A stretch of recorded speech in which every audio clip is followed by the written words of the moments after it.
Hi guys! Welcome to Jekotech TV! Smile ka muna dyan! Okay guys, let's go!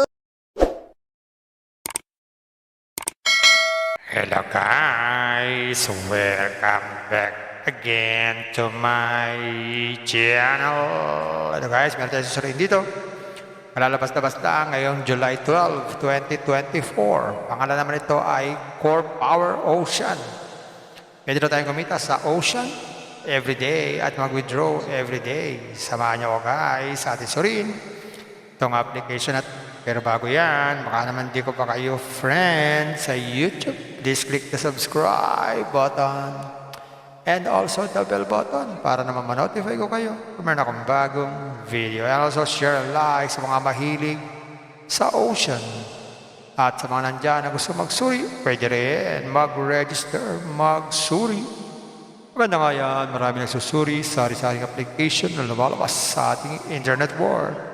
Again, dito commercial, dito promotion, and dito advertisement. Sadya lamang sinusuri natin ang sari-saring application na lumalabas minu-minuto sa ating internet world. Kaya, let's go na! And guys, ito yung kanilang registration form. Simpleng-simple. Maglalagay lang tayo ng nickname, cellphone number, password, tapos click lang tong consent agreement. Gawin na natin. Yan, ganyan lang, kasimple. Click natin tong sign up, save natin. So ayan guys, dito makikita natin, bumubungad sa atin ang mga sari-saring investment na inaalok nila. So pag-aralan na natin to, dahil nandito na rin naman, itong unang investment na inaalok nila ay 300 pesos. Pero daw itong kita na 26% in 60 days. Pag naman daw 600, 27% in 60 days. Pag 1K, 28%. Pag 1.5 is 29%. Check natin itong 1.5. So sa 1.5 natin buy. So mapupunta tayo sa GCash. Login nga tayo. Next. Yan. Scan itong QR code. Mag-transfer ng fund. Ayun. Meron na tayong investment. So check natin magkano yung kikitain pag 1.5. Yan. Pag 1.5 ang investment, pero pala itong 435 every day. Laki So lumalabas dito mga 4 na araw to, bawi ang puhunan, may tubo pa. So withdraw, bago mag-withdraw, maglagay daw dito ng mga amount. Tapos GCash number and GCash name. Gawin natin. Yan. Click natin itong okay. Pero nakalagay dito, single withdrawal amount of not less than 100. So 100 pala ang minimum withdrawal dito. So, hindi pa tayo pwedeng mag-withdraw. So ito yung ating investment, kaya lang pending pa siya. Inaantay pa natin mag-reflect yung ating ni-recharge. So meron sila ditong about us para magbasa-basa tayo at FAQ sa mga frequently asked question. Pwede natin basahin yan. Yun lang, ganun lang, kasimple. Itong application na to. Ayan guys, nakita natin itong core power. Totoo naman, pwede tayong kumita sa ocean. Pero kailangan mag-invest. Guys, ito na naman, investment na naman. Bago kayo mag-invest, think twice, mag-search, magtanong-tanong bago mag-invest, and invest at your own risk. Invest what you can afford. Delusion lang kung sobrang pera ang ating invest. Huwag natin pangkabuhay, pamiligas, ulang pa tuition fee. At lalo lang, huwag po tayo mangungutang. Sa pampaalala, ganito mga application, minsan tumatagal, pero minsan, sandaling-sandali lamang. Kagaya nitong application na to, ang hula ko dito, tatagal ito mga 4 na araw. Pag sumobra dyan, swerte na tayo. Kaya maging maingat sa ating pag-invest. At kung wala kayong pang-invest, at kung wala kayong pang-invest, at kung wala kayong pang-invest. Kung may free, sa free na lang muna tayo. Kung may free, sa free na lang muna tayo. At sa pampaalala, ang ganito mga application, minsan tumatagal, pero minsan sandaling-sandali lamang. Kaya maging maingat sa ating pag-invest. Paring paalala, sabi po sa 1 Timothy chapter 6 verse 10, for the love of money is a root of all kinds of evils. It is true this craving that some have wandered away from the faith and pierced themselves with many pangs. Totoo po ito. Ang pera naman ay hindi masama. Yan ang ginagamit natin sa pang-araw-araw natin buhay, pambili ng bigas, ulam, sapatos at iba pa. Pero ang babala dito ay yung pag-ibig sa pera. Pag tayo po umibig na sa pera, maaari tayong makagawa ng sari-saring kasamaan. Yan po ang kinauugataan, yung ating pag-ibig sa pera. Kaya ito po ay isang babala Dahil ang ating mga kasama natin ay nawala na sa pananampalataya, mas pinili nilang ibigin ang pera. Hindi na natin alam kung nasaan sila. Kaya pinag-iingat po tayo dito. Mag-iingat po tayo sa pag-ibig sa pera. Bye-bye! Ingat lagi sa pag-invest. Bye! Hi guys! Welcome to Jekatech TV! Smile ka muna dyan! Okay guys, let's go! And guys, ito yung kanilang registration form. Simpleng-simple. Maglalagay lang tayo ng nickname, cellphone number, password, tapos click lang tong consent agreement.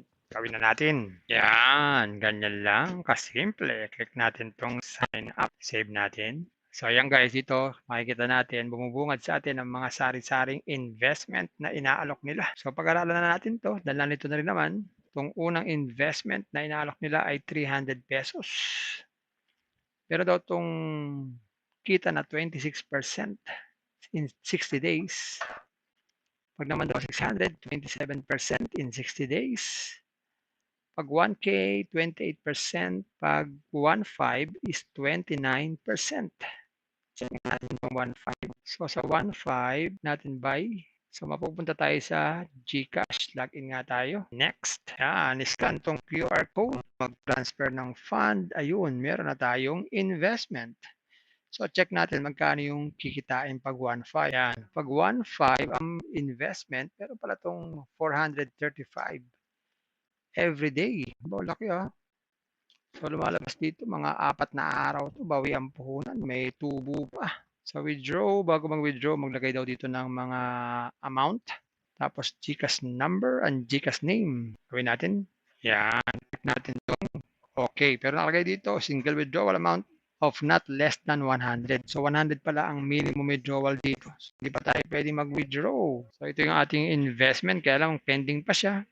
Inaantay pa natin mag-reflect yung ating ni-recharge. So meron sila ditong about us para magbasa-basa tayo at FAQ sa mga frequently asked question. Pwede natin basahin yan. Yun lang, ganun lang, kasimple. Itong application na to. Kung may free, sa free na lang muna tayo. Kung may free, sa free na lang muna tayo. At sa pampaalala, ang ganito mga application, minsan tumatagal, pero minsan sandaling-sandali lamang. Kaya maging maingat sa ating pag-invest. Paring paalala, sabi po sa 1 Timothy chapter 6 verse 10, for the love of money is a root of all kinds of evils, is true this craving that some have wandered away from the faith and pierced themselves with many pangs. Totoo po ito. Ang pera naman ay hindi masama. Yan ang ginagamit natin sa pang-araw-araw natin buhay, pambili ng bigas, ulam, sapatos at iba pa. Pero ang babala dito ay yung pag-ibig sa pera. Pag tayo po umibig na sa pera, maaari tayong makagawa ng sari-saring kasamaan. Yan po ang kinauugataan, yung ating pag-ibig sa pera. Kaya ito po ay isang babala.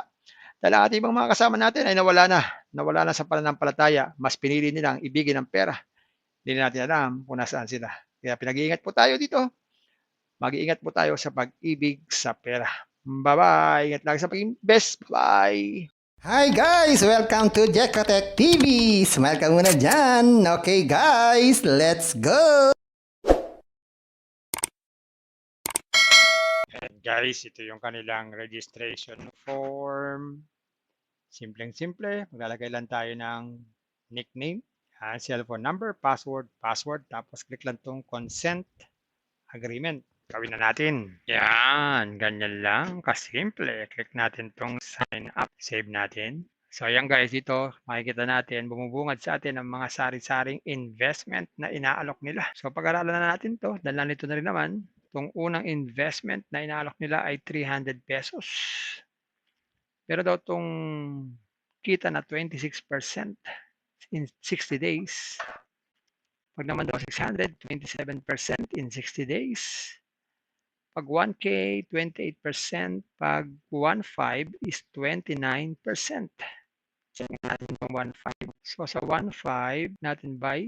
So mapupunta tayo sa GCash. Login nga tayo. Next. Yan. Scan itong QR code. Mag-transfer ng fund. Ayun. Meron na tayong investment. So check natin magkano yung kikitain pag 1.5. Yan. Pag 1.5 ang investment, pero pala itong 435 every day. Laki ah. So lumalabas dito mga 4 na araw 'to, bawi ang puhunan, may tubo pa. Sa withdraw, bago mag-withdraw maglagay daw dito ng mga amount, tapos GCash number and GCash name. Gawin natin, yan, click natin 'tong okey, pero nakalagay dito single withdrawal amount of not less than 100. So 100 pala ang minimum withdrawal dito. So, hindi pa tayo puwedeng mag-withdraw. So ito yung ating investment, kaya lang pending pa siya. Inaantay pa natin mag-reflect yung ating ni-recharge. So meron sila ditong about us para magbasa-basa tayo at FAQ sa mga frequently asked question. Pwede natin basahin yan. Yun lang, ganun lang, kasimple. Itong application na to. Kung may free, sa free na lang muna tayo. Kung may free, sa free na lang muna tayo. At sa pampaalala, ang ganito mga application, minsan tumatagal, pero minsan sandaling-sandali lamang. Kaya maging maingat sa ating pag-invest. Paring paalala, sabi po sa 1 Timothy chapter 6 verse 10, for the love of money is a root of all kinds of evils, is true this craving that some have wandered away from the faith and pierced themselves with many pangs. Totoo po ito. Ang pera naman ay hindi masama. Yan ang ginagamit natin sa pang-araw-araw natin buhay, pambili ng bigas, ulam, sapatos at iba pa. Pero ang babala dito ay yung pag-ibig sa pera. Pag tayo po umibig na sa pera, maaari tayong makagawa ng sari-saring kasamaan. Yan po ang kinauugatan, yung ating pag-ibig sa pera. Kaya ito po ay isang babala dahil ang ating ibang mga kasama natin ay nawala na sa pananampalataya. Mas pinili nilang ibigin ang pera. Hindi na natin alam kung nasaan sila. Kaya pinag-iingat po tayo dito. Mag-iingat po tayo sa pag-ibig sa pera. Bye-bye. Ingat lang sa pag-invest. Bye. Hi guys! Welcome to Jekatech TV! Smile ka muna dyan! Okay guys, let's go!